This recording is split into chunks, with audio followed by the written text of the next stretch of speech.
But first, Gotti hits South Florida theaters this weekend. The film was about mobster John Gotti rising to the top of the New York underworld to become the boss of the Gambino crime family.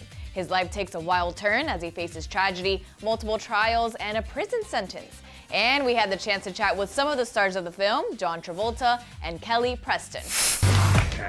Do you know what you're doing to this family? I will build something that nobody can destroy. Salute.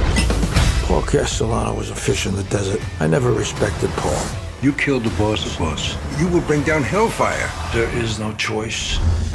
John, Kelly, it is so wonderful to see both of you. How are you? Thank you. Really good. How are you? I'm good, thank you. I'm from Staten Island, so a lot of this movie kind of hits home. When did you move here? A long time ago, but then I went back, so I'll always be a New Yorker. There you Gotcha. go.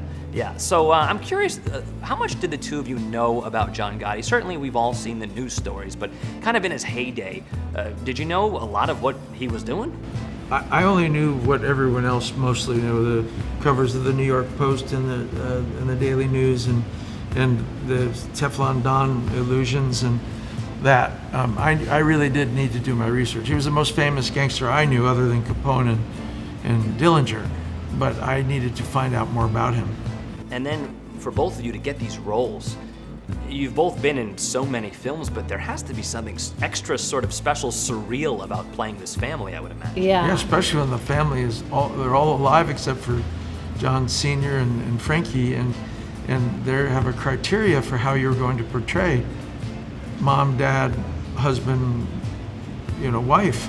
They're going to be, your best and most serious audience. Yeah, and they were so helpful and so available. John Jr. was on the set every day, watching every single take. Talking about pressure. Yeah, but we liked it. Seriously. It was amazing. It was amazing to have great. because we had him there and he was so intimately a part of it. And we spent time with Victoria. She invited us over to her home, cooked us an amazing meal. I could ask her anything I wanted to, and we spoke by email, and I asked her questions, sometimes daily. He let me tour the typical day of John Sr. I did everything from the time he got up to getting dressed, to going to the barber shop, to visiting the businesses, and all that was allowed to happen vis-a-vis their permission. And then once you have that permission and you're granted that access, I'm curious, as actors, do you still get to put your own nuance on the characters? I think you do, Absolutely. but when they're so famous like this, you want to, especially for myself, I'm so familiar a face, I really want to disappear as best I can to just give them John Gotti Sr. and not particularly remind them that it's me playing it. Right. And then the last thing would be the marriage of John and Victoria. It seems really complicated from watching the film because in the same sentence, you'll say something like, I love you, and I'm also going to punch you in the face. Or I'm paraphrasing, but there is a bit of that. Absolutely. It's very real life, Yeah. with this type of family, and that's exactly what their relationship was like.